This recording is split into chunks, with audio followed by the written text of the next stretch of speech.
What's going on, everybody? Welcome back to Clash of Cultures. Today, we're not going to be doing a group podcast. We're going to be doing just me sitting down, having a sit down kind of discussion, talking about the state of the Colorado Buffaloes football program and what Deion Sanders has done so far.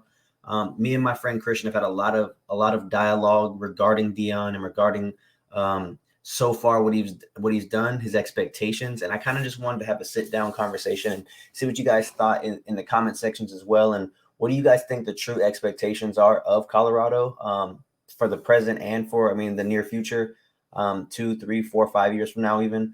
But just to hop right into it. So I think so far, what Deion has done with that organization, or with that program, I should say, he completely has kind of flipped it around, and he hasn't even coached a game yet.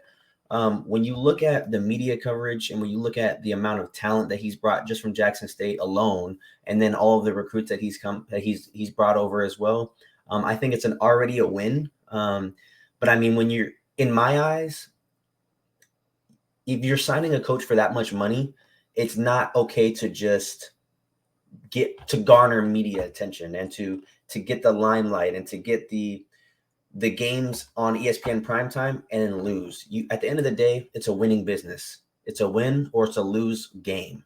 Football is about winning and losing.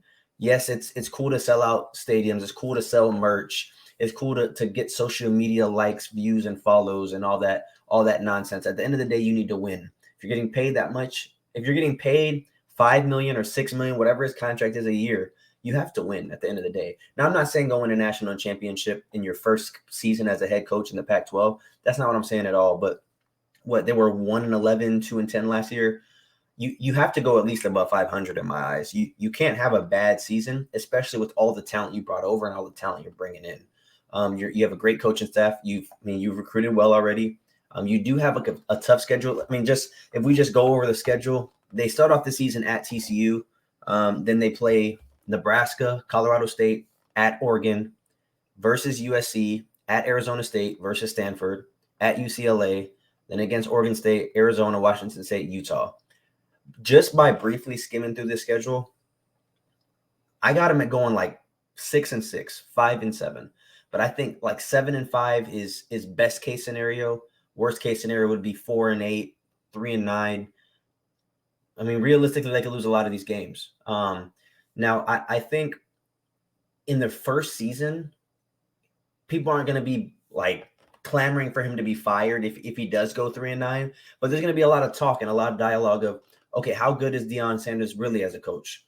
Was it him being in a JUCO, or not a JUCO? I'm sorry, him being in a HBCU, playing against less talented teams while he has the 4 stars and 5 stars, with Travis Hunter being the number 1 recruit coming out of high school? Was he a product of his environment, coaching wise, or can the guy really coach? Me and my dad, that we have this podcast together, we've talked about it numerous times. I don't think Deion Sanders is a great coach. I don't think he is. I think he has the name, the notoriety of his playing days to back him. But just like if Tom Brady were to go be a coach somewhere, quarterbacks are going to go play for him because he's the GOAT. Players are going to go play for him because he's the GOAT. So I think Deion Sanders being arguably the best defensive player of all time, and in my eyes, the best cornerback of all time, defensive players are going to want to play for him.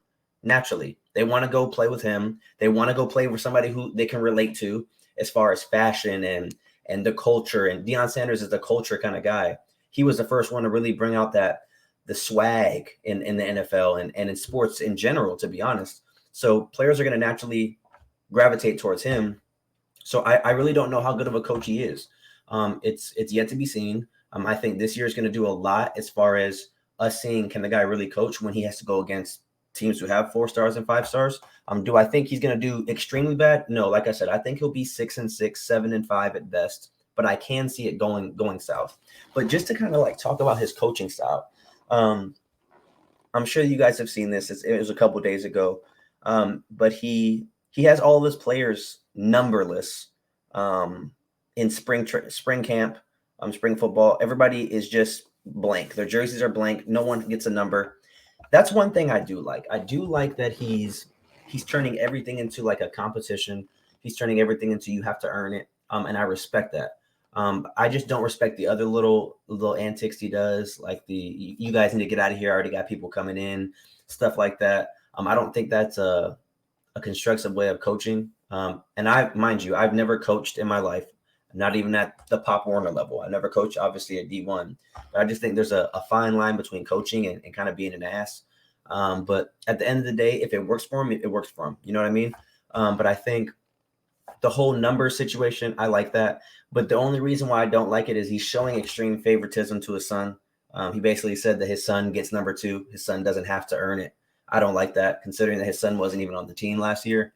I think you gotta be held accountable as far as that. And he has a lot of yes men, and that's one thing I don't like is I don't think anybody's gonna call him out because he has that arrogance and kind of that outgoing personality. I don't think any of his staff is gonna call him out and be like, your son needs to earn his number as well.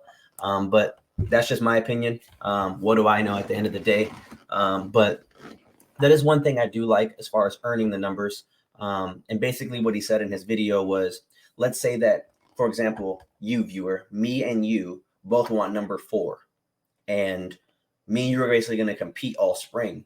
And whoever plays better in the eyes of Deion or their positional coach will earn that number, which I think was pretty cool. Just because it keeps competitive fire. Anybody can get a number, obviously, other than 2. He said he's not giving out number 0 because to him, no one should wear number 0 because that means you're nothing. So I like that kind of quote that he gave off. I think that was pretty cool. But all in all, his coaching style is kind of wishy-washy for me. There's certain things I like, certain things I dislike about what he's done. But at the end of the day, like I said in the beginning of the video, you have to win. If you're not going to win, all this other stuff is it's all semantics at this point. At that point, it's you're getting views, you're getting likes, and I mean that's cool. But at the end of the day, are you winning? Are you changing the losing culture that Colorado has had for 10, 15 years now? But I mean, to kind of tie into that, I mean he's already making progress. I follow this Instagram page. It's called Hayes Fawcett, and he's a growing page. I think it's a kid. He kind of goes over all of the recruiting, the big recruits, and their top 10. He makes graphics and stuff like that. You guys should check him out. But again, it's Hayes Fawcett. But every time he posts daily, and it'll be like a player saying, my recruitment, my decision will be 3:30 on December 1st, or just as an example. And I will tell you guys this.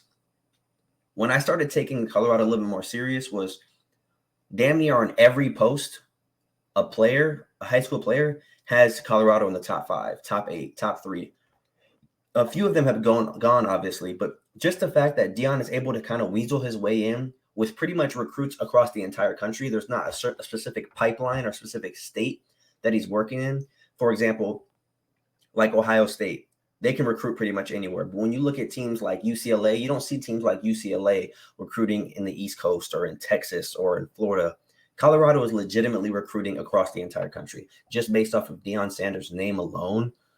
So I think just right there, right then and there, he's already making strides as far as upping the level of talent in his locker room. It's just a matter of, like I said, can he outcoach those other coaches? Can he put himself in a situation where you're heading into the 4th quarter tied up and you got to outcoach that guy and you got to call the right plays and your staff has to be able to do this and do that? It's yet to be seen. I don't know if he can do it. I know he lost his last game at the HBCU. I'm not going to hold that against him because he was undefeated until then. But I want to see how – I don't expect him to beat TCU in game 1. But I want to see how he plays against Nebraska on September 9th. As a home game, that's going to be his first home game against Nebraska. Nebraska's been down the last couple of years. But I think that's going to be a good game. It'll be a competitive game, I would hope. And you will really be able to test, can the guy coach against a Big Ten school who hasn't really been a prominent school in the last, 20 seasons, 15 seasons? But again, they're a historic program. So I think at the end of the day, it's gonna be a test. Every game is gonna be a test. There's no cakewalks on his schedule. His team is worse than every team on his schedule, minus maybe Colorado State. Every other team on here is going to be a dogfight, and it's going to come down to, can he coach? But I think as far as just to round out the video, like I said, a quick little video kind of discussing Colorado and what I think they're going to do. I believe they're going to go 6-6, 7-5. I think that's a win for them. I think 6-6, 7-5 is a win. At the end of the day, you went 1-10 or 1-11 or 2-10, whatever they went last year, to go up to 6-6 or 7-5 in Deion Sanders' first season as a head coach. I think that's money. I think that's a step in the right direction.